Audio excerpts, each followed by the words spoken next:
ચાલો આપણે આગળ વધીએ ચેપ્ટર 5 માં।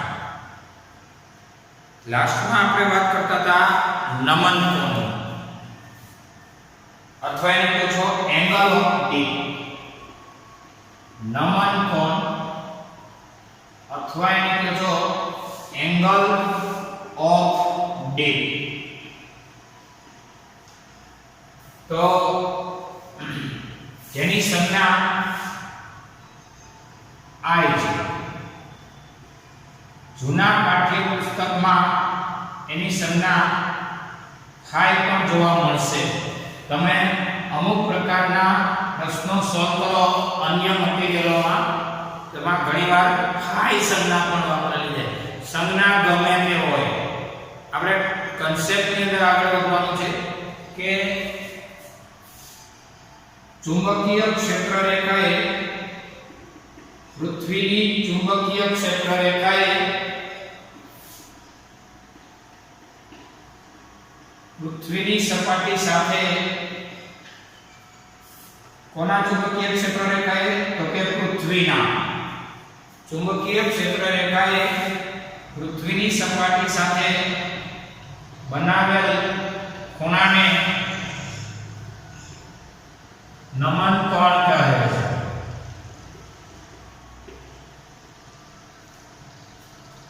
તો આ થઈ વાત પૃથ્વીની, આ પૃથ્વીની રોટેશન અક્ષ, આર અક્ષ, આ પૃથ્વીનું બોલો કયું મેરિડિયન? ભૌગોલિક મેરિડિયન। જો આ ભૌગોલિક મેરિડિયન છે, આનું નામ કહી દો રેખાંશ રેખા। અને આવા કાલ્પનિક સમતલને કાલ્પનિક સમતલ થઈ ગયું એટલે એને કહેવાય ભૌગોલિક મેરિડિયન।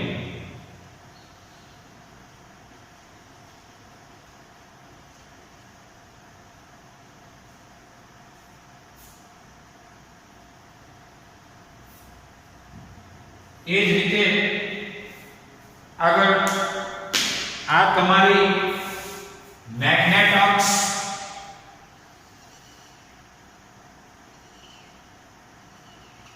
પૃથ્વીની ચુંબકીય અક્ષ,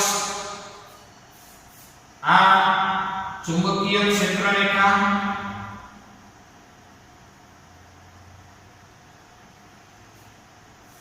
એટલે આ થઈ ગયું ચુંબકીય મેરિડિયન।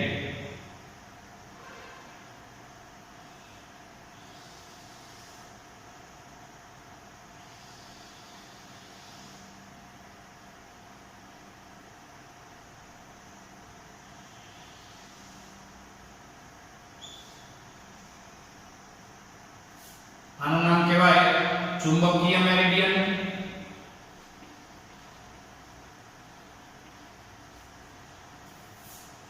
આ બે મેરિડિયનો વચ્ચેનો ખૂણો એટલે આ થઈ ગયો ડેક્લિનેશન કેપિટલ ડી। વાત આવે છે, આ તો જૂનું જાણીતું છે, વાત આવે છે કે પૃથ્વીની સપાટીએ બનાવેલો ખૂણો એંગલ ઓફ ડી। હવે આ આર અક્ષ ને લંબ હોય ને એવા ભાગને કહેવાય પૃથ્વીનું વિષુવવૃત્ત અથવા એને કહેવાય ભૌગોલિક વિષુવવૃત્ત। જ્યારે મેગ્નેટ અક્ષ ને લંબ હોય તેને કહેવાય ચુંબકીય વિષુવવૃત્ત।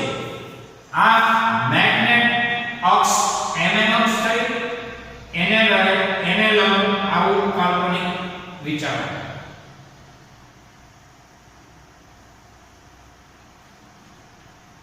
એટલે મેગ્નેટિક અથવા તો ચુંબકીય વિષુવવૃત્ત। રેડી? આ આકૃતિ તમને મગજમાં હોય છે, આ પ્રાથમિક ખ્યાલ છે। આપણે ચર્ચા કરી છે એંગલ ઓફ ડીપ ની। હવે આ તો જૂનું ને જાણીતું તમે અત્યાર સુધી ભણી ગયા એવી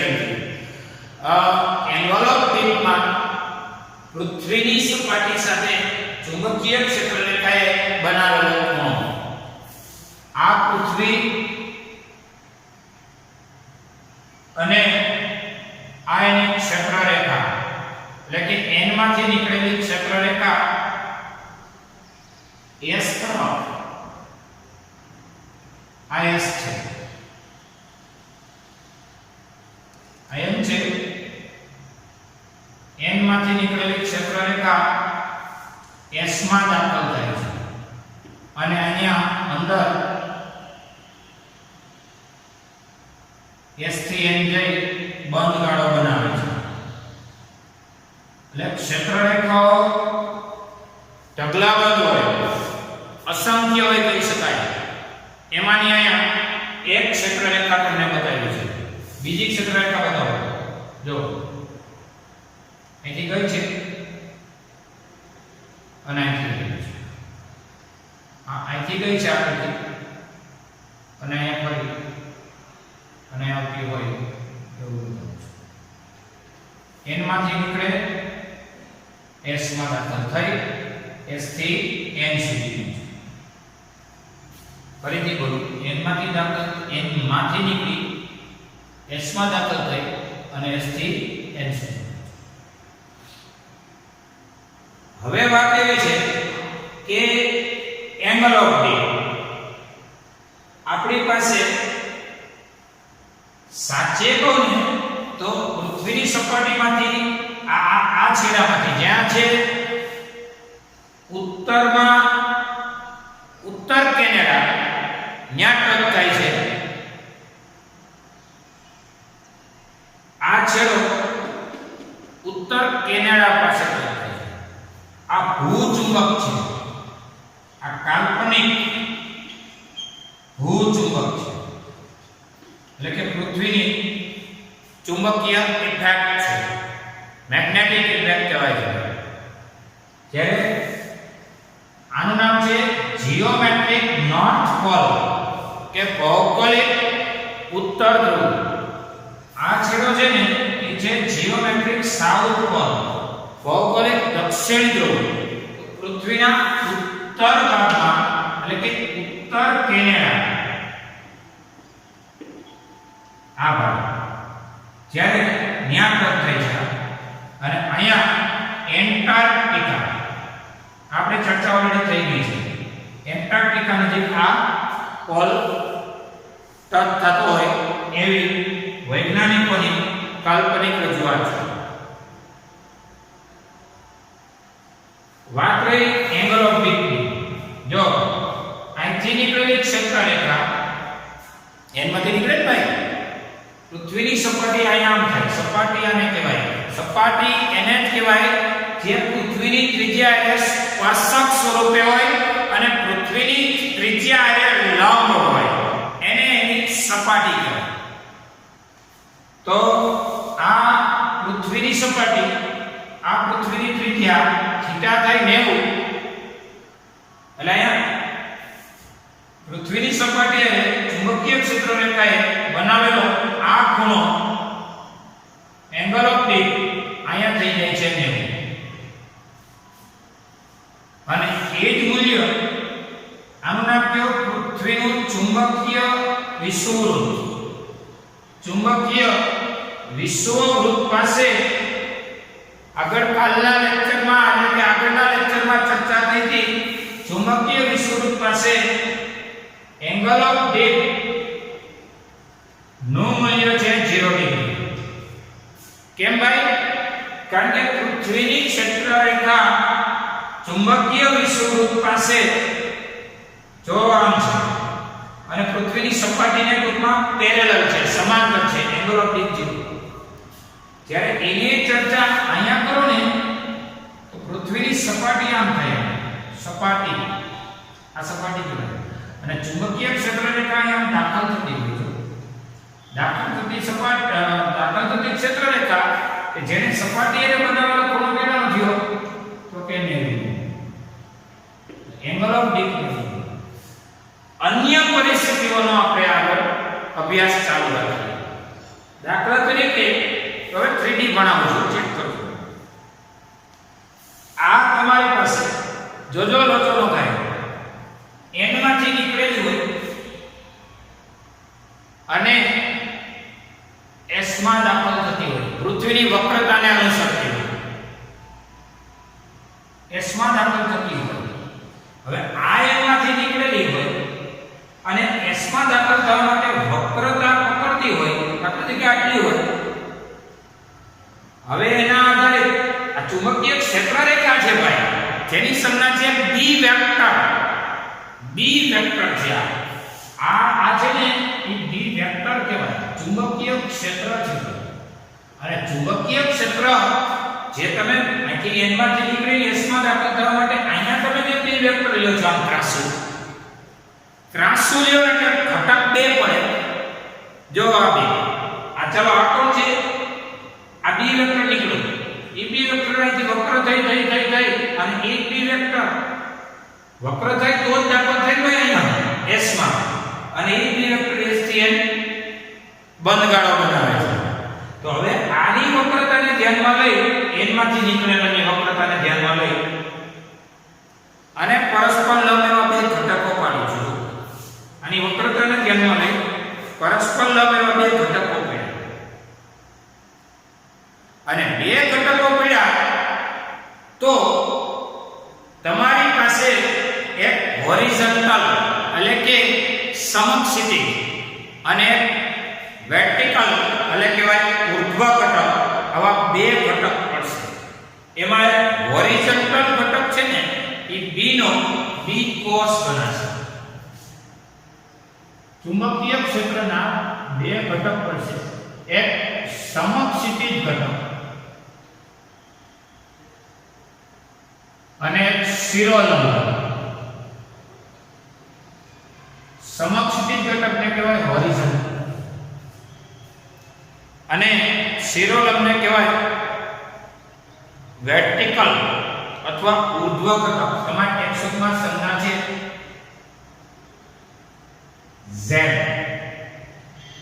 આ સંજ્ઞા x.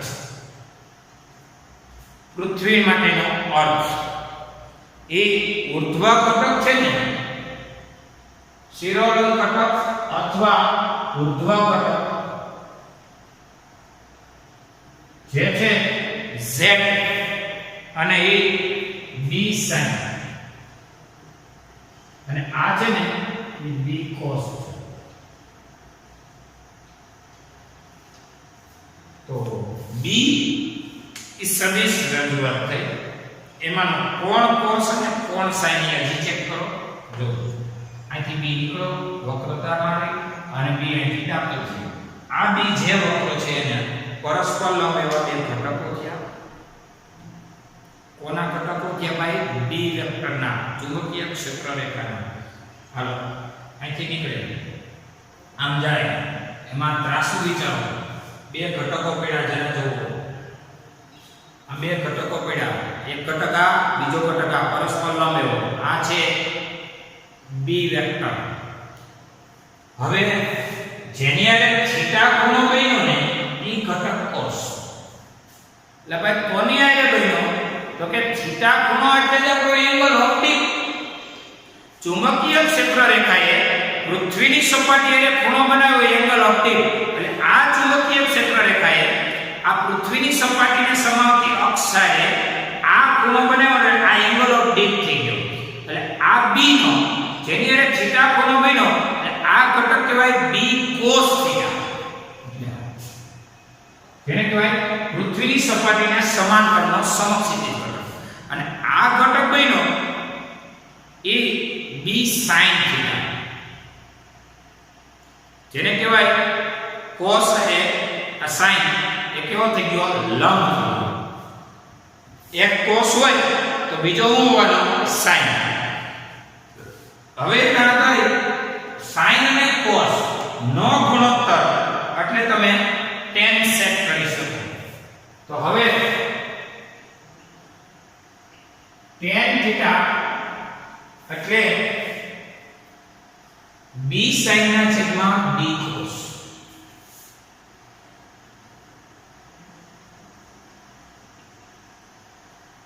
એટલે કે b sin એટલે z e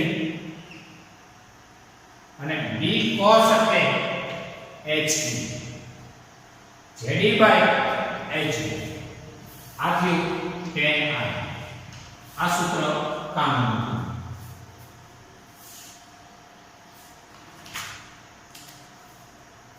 જોઈએ.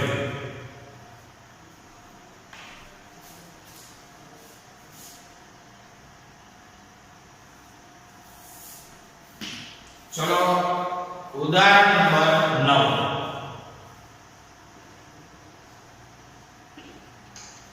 ઉદાહરણ નંબર 9.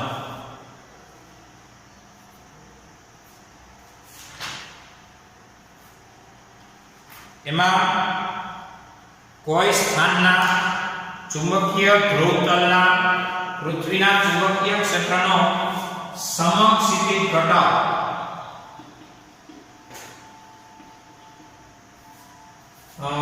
જેને તમે કહો છો હોરિઝોન્ટલ એટલે કે h e તમને કહો છે 0.26 ગોસ એટલે કે 0.26 10 - 4 ટેસ્લા. એક ગોસ એટલે 10 - 4 ટેસ્લા. નમન કોણ છે 60 ડિગ્રી. નમન કોણ જેની સંજ્ઞા i આપણે હમણાં ભણ્યા છે 60 ડિગ્રી. આ સ્થળે પૃથ્વીનું ચુંબકીય ક્ષેત્ર કેટલું? ચુંબકીય ક્ષેત્ર પૃથ્વીનું એટલે કે b કેટલું? પૃથ્વી એટલે અર્થ. તો આપણી પાસે સૂત્ર છે. તો નમન કોણ આપેલો છે અને સમક્ષિતિજ ઘટક આપેલો છે. સમક્ષિતિજ ઘટકને કહેવાય h. સૂત્ર થાય b cos θ. એટલે પૃથ્વીના ચુંબકીય ક્ષેત્રનો સમક્ષિતિજ ઘટક he બરાબર be cos θ. he બરાબર be cos θ. તો he છે 0.26 ગોસ. ગોસ નાખશો તો તમારો આ જવાબ પણ ગોસમાં મળશે. ટેસ્લા કરી નાખો તો જવાબ પણ ટેસ્લા મળશે. હવે be તમારા અજ્ઞાત છે. cos θ છે, θ છે 60 ડિગ્રી એટલે કે 0.26 be ગુણ્યા cos 60 પ્લસ sin 30 1/2. આ બદલો અહીંયા જાવ 26 દુ 52 be બરાબર 0.52 ગોસ. 26 દુ 52 એટલે 0.52 ગોસ. આ તમારો જવાબ શક્ય છે. જોયું.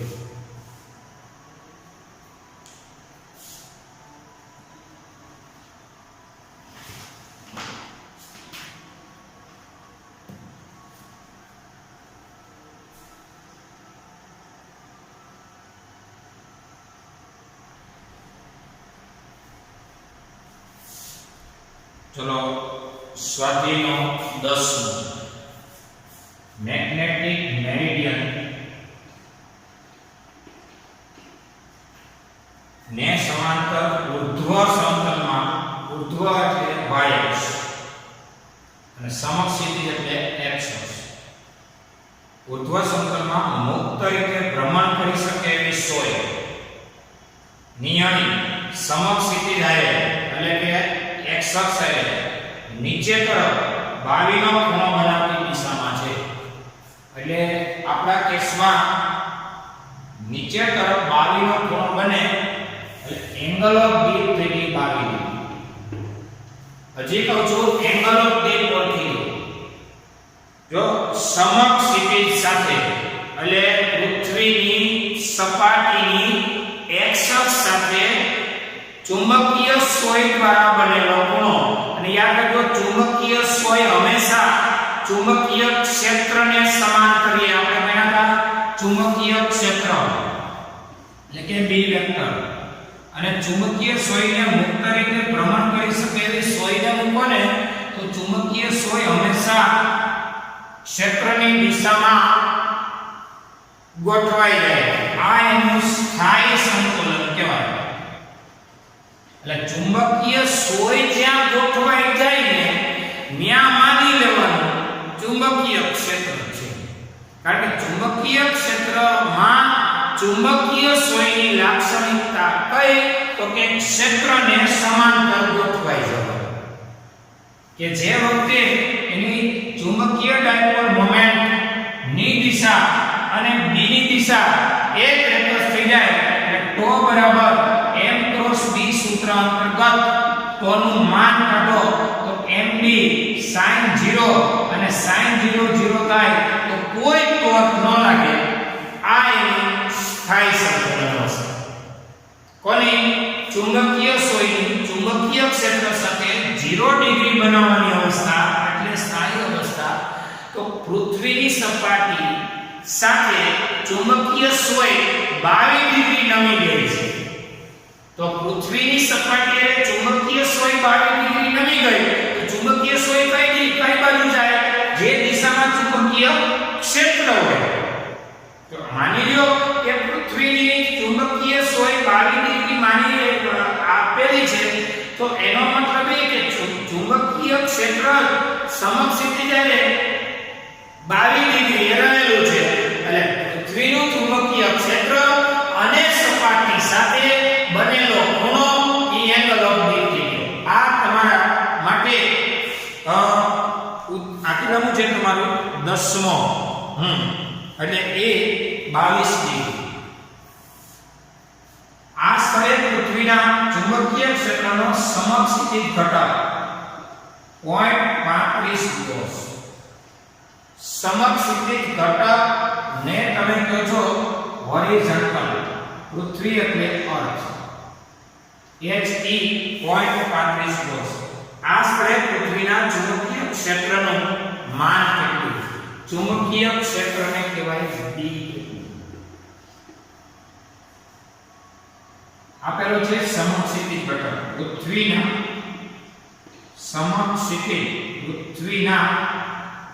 ચુંબકીય ક્ષેત્રનો સમક્ષિતિજ ઘટક HE બરાબર D cos થીટા. યાદ હોય તો B બરાબર HE બાય cos થીટા. એટલે કે DE બરાબર HE એટલે 0.36 ગોસ 0.35 ગોસ. એક ગોસ એટલે 10⁻⁴ ગોસ ના છેદમાં cos થીટા. થીટા છે 22 ડિગ્રી એટલે કે cos 22.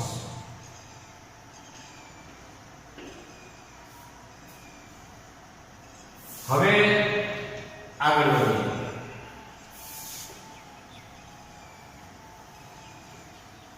cos 22 ડિગ્રી એટલે નેચરલ કોસાઇન માં જો તો 22 નો 0 માં, નહીં તો એને સાઇન માં કરી નાખો તો સાઇન કેટલા થાય? તો 90 માંથી 22 બાદ એટલે કે 68 ડિગ્રી.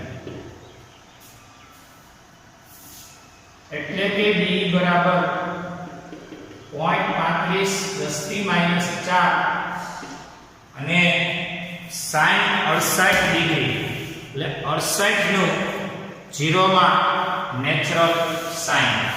આ નેચરલ સાઇન ડિગ્રી માં 68 ડિગ્રી. આ નેચરલ સાઇન માં અહીં 44 અહીંથી 68 જો 68 નું 0 માં જો એટલે 0.9272 68 નું 0 માં એટલે 0.9272.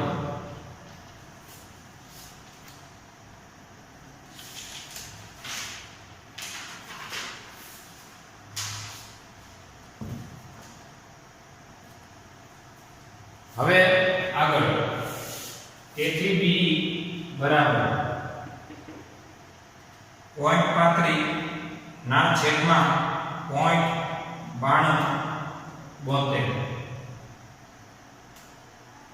0.37 ગુણ્યા 10 ની માઈનસ 4 0.37 10 ની માઈનસ 4 એટલે ફાઇનલ કહેવાય BE બરાબર 0.38 એક રાઉન્ડ સાતડો કાઢો 10 ની માઈનસ 4 ટેસ્લા એટલે જ કહેવાય એક ગોસ 10 ની માઈનસ 4 ટેસ્લા નો કહેવાય એક ગોસ જોઈએ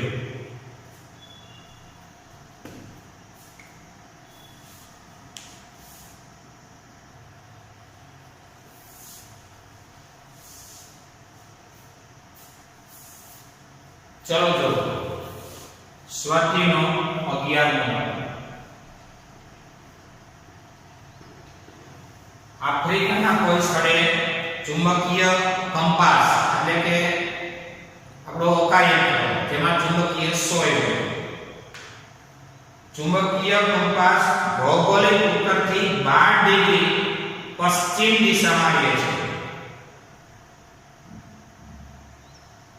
નમન વર્તુળની ચુંબકીય સોયના ઉત્તર ધ્રુવની અણીને મેગ્નેટિક મેરિડિયનના સમતલમાં રાખતા સમક્ષિતિજાએ ઉત્તર તરફ 60 નો ખૂણો બનાવે છે સમક્ષિતિજાએ બનાવેલો ખૂણો એ જ આપણો એંગલ ઓફ ડે 60 ડિગ્રી પૃથ્વીનો સમક્ષિતિજ ઘટક જેને કહો છો horizontal of earth 0.16 ગોસ એટલે 10 ની -4 ટેસ્લા આ સ્થળે પૃથ્વીના ક્ષેત્રની દિશા અને મૂલ્ય પૃથ્વીનું ક્ષેત્રને કહેવાય B આ B નું મૂલ્ય અને દિશા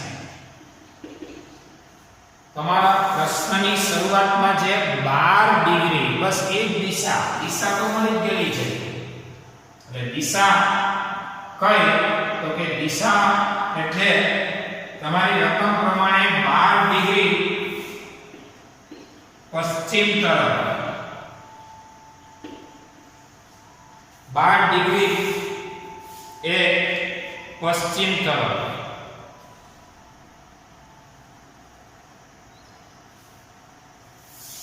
મેગ્નેટિક મેરિડિયનમાં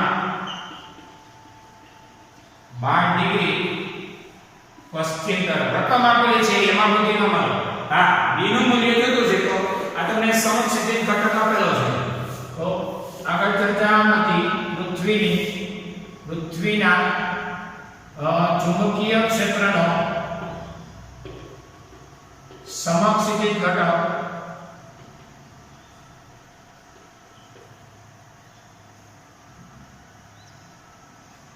H बराबर B cos थीटा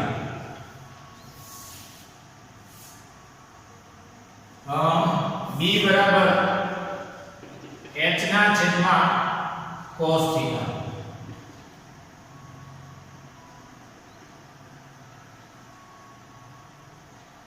તેથી B बराबर H 0.16 10 ની -4 cos थीटा थीटा છે 60 ડિગ્રી એટલે b બરાબર 0.16 10 ની -4 અને cos 60 એટલે sin 1/2 એટલે આ છેદ અને એનો છેદ અંશમાં એટલે 16 * 32 10 ની -4 ટેસ્લા 0.32 10 ની -4 ટેસ્લા અથવા તો કહેવાય 0.32 ગોસ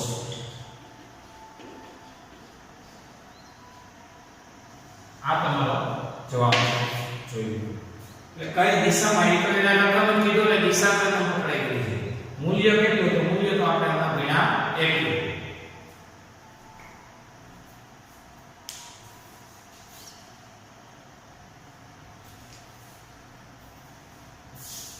चलो एक प्रश्न नोंधी लो, एक्स्ट्रा क्वेश्चन છે. क्वेश्चन पहलो, कोई एक स्थान पर पृथ्वीना चुंबकीय क्षेत्रनो समक्षितिज घटक तेना ऊर्ध्व घटक करता √3 ગણો છે અથવા તો √3 ગણો હોય તો તે સ્થાને એંગલ ઓફ ડીપ કેટલું?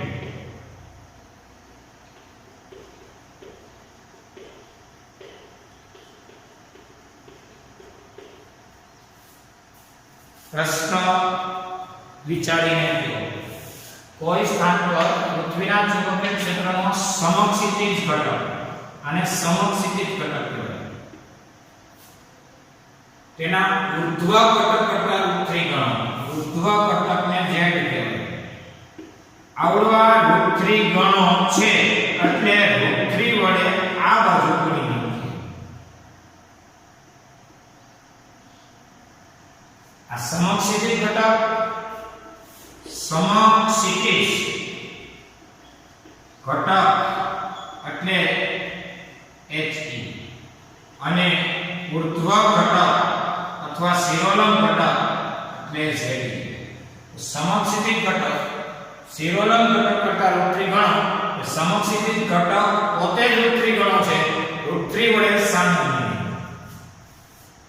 એંગલ ઓફ ડીપ કેટલો આ પ્રશ્ન છે. હવે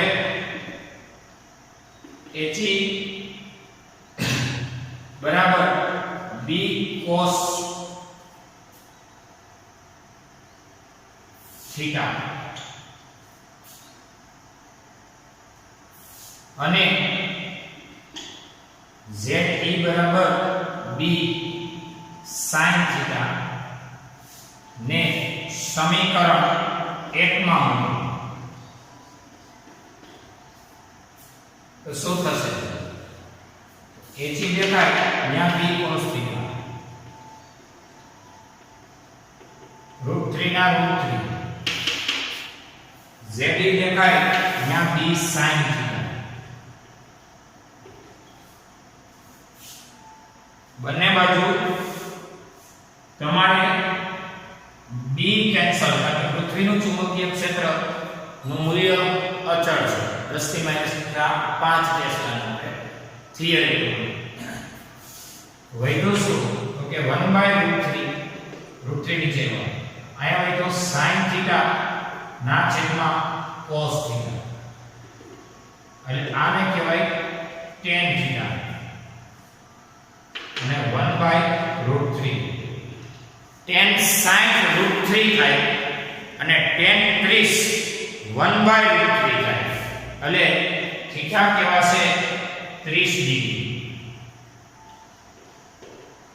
અથવા તો 30 ડિગ્રી એટલે થીટા 30 ડિગ્રીનો મતલબ 30 ડિગ્રી અથવા 30 ગુણ્યા પાઈ ના છેદમાં 180 એટલે 6 તેરી 18 π/6 રેડિયન અથવા કહેવાય π/6 રેડિયન.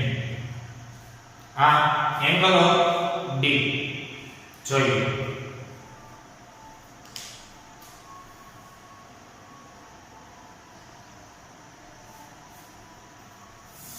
એક પ્રશ્ન છે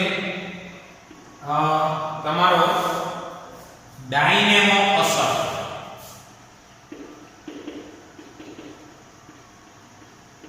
કોને ડાયનેમો અસર કહેવાય તો કે પૃથ્વીના કેન્દ્રીય ભાગમાં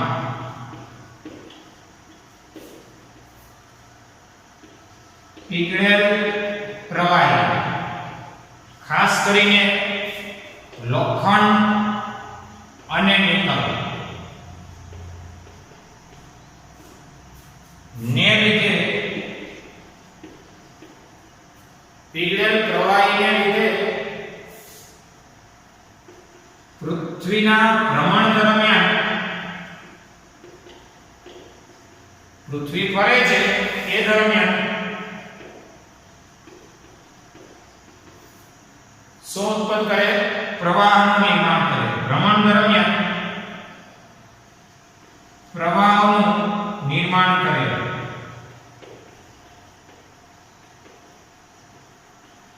જેથી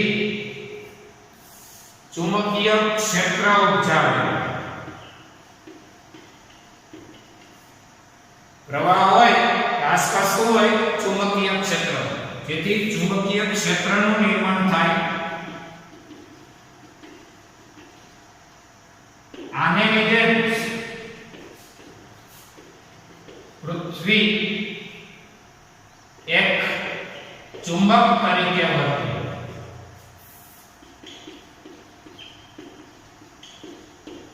આ અસરને ડાયનેમો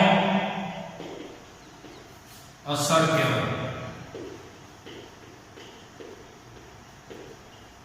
ડાયનેમો અસરની આ સમજૂતી છે.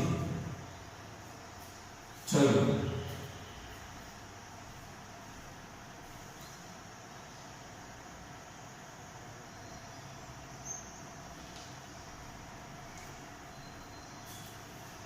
ચલો હવે આપણે નેક્સ્ટ પોઈન્ટની ટૂંકમાં ચર્ચા અત્યારે કરીએ છીએ. નેક્સ્ટ લેક્ચરમાં ડીપમાં ચર્ચા કરશું. એનું નામ છે મેગ્નેટાઇઝેશન. સંજ્ઞા છે કેપિટલ M. મેગ્નેટાઇઝેશન ને એકમ કદમાં કદ છે કુલ ડાયપોલ મોમેન્ટ. કુલ એટલે ટોટલ. એકમ કદમાં ટોટલ ડાયપોલ મોમેન્ટ ને મેગ્નેટાઇઝેશન કહેવાય. હવે તમને એમ થાય કે ડાયપોલ મોમેન્ટ એટલે શું? તો કે ડાયપોલ મોમેન્ટ એટલે P * 2L. જો આનું નામ છે ચુંબકીય ડાયપોલ મોમેન્ટ. અહીંયાથી વિદ્યુત ડાયપોલ મોમેન્ટ યાદ કરો. વિદ્યુત ડાયપોલ મોમેન્ટ હતી ને સંજ્ઞા P હતી. ત્યાં Q * 2L બે માંથી એક વીજભારનું મૂલ્ય ગુણ્યા બે વીજભાર વચ્ચેનું અંતર ડાયપોલ મોમેન્ટ કહેવાય. ડાયપોલ મોમેન્ટની દિશા એ ઋણથી ધન. જ્યારે ચુંબકીય ડાયપોલ મોમેન્ટ સંજ્ઞા છે M વેક્ટર. અહીંયા વેક્ટર અહીંયા P આને વેક્ટરમાં હોય તો અહીં વેક્ટરમાં વાંચો. આને નો માનતા વિભાર અદિશ રાશિ છે. P એટલે ધ્રુવમાન. ધ્રુવમાન P નું નામ છે અહીંયા ધ્રુવમાન. આ P અને આ ડાયપોલ મોમેન્ટ છે. આ P બે માંથી એક ધ્રુવનું માન ગુણ્યા બે ધ્રુવ વચ્ચેનું અંતર એટલે એને કહેવાય magnetic dipole moment.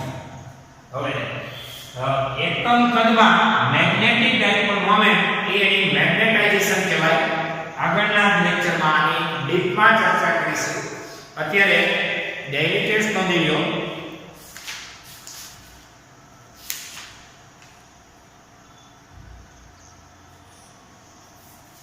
Daily test ઉદાહરણ 9 અને સ્વાધ્યાયનો 10મો અને સ્વાધ્યાયનો 11. ત્રણ ડેરિવેશનમાં. અહીંયા આપણે લેક્ચર પૂરો.